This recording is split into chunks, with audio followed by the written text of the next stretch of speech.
Hi everyone! I'm Teacher Margie. Nahihirapan ka bang hanapin ang mga pictures na nakalagay sa inyong school page? Sa video na ito, tuturuan ko kayo kung paano madaling hanapin ang mga pictures o videos na naka-upload sa school Facebook page. Sa inyong Facebook account, i-search lamang ang page na gusto ninyong buksan. For example, sa school page namin. So, maghahanap ako ng mga pictures na kailangan ko. For example, sa aking report. Then, bubuksan ko ang aming page. Ayan. Then, kapag nasa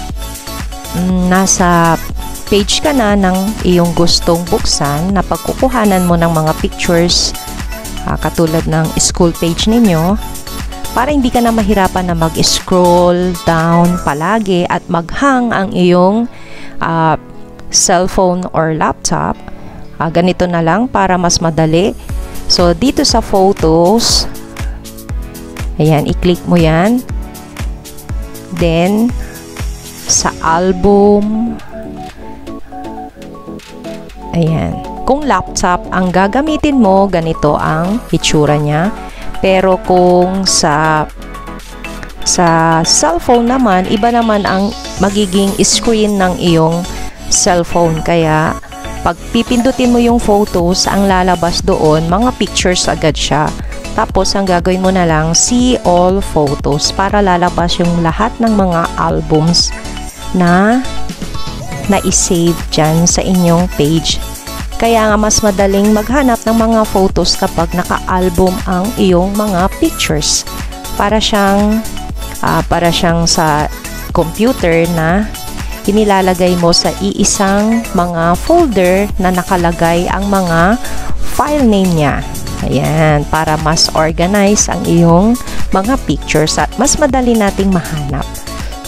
Ayan, kapag nakita mo na at nahanap mo na yung hinahanap mo ko, for example, about the intramurals, ayan. So,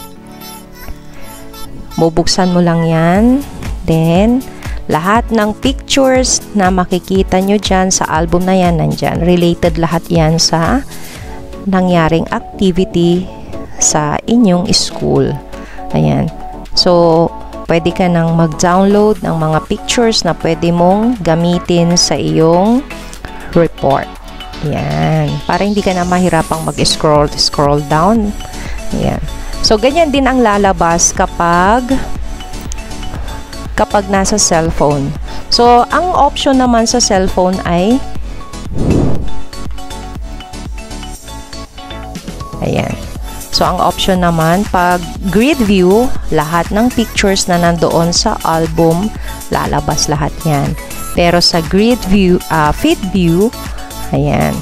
So, kung paano in-upload ng uploader, ganun ang lalabas. So, in-upload ko, ako ang admin kasi nitong page namin, kaya ang ginawa ko, pag nag-upload ako ng mga pictures, ino-organize ko palagi. Parang ganito sa intramural. So, pinag-separate ko yan yung mga event. So, badminton, basketball, para madaling makita yung mga event. Ayan. Ayan, pati yung program. So, tandaan nyo lang, pag grid view, lahat ng pictures, halo-halo na yan, mula umpisa hanggang sa huli na pag-upload, lalabas lahat yan. Pero pag feed view, ibig sabihin kung paano in-upload ng uploader ang mga pictures by batch. Yan. So, ganun lang kasimple ang paghahanap ng mga pictures na iyong gagamitin sa report. Sana nakatulong itong video na ito para hindi ka mahirapan na maghanap ng mga pictures or videos sa iyong gagawing report. Maraming salamat!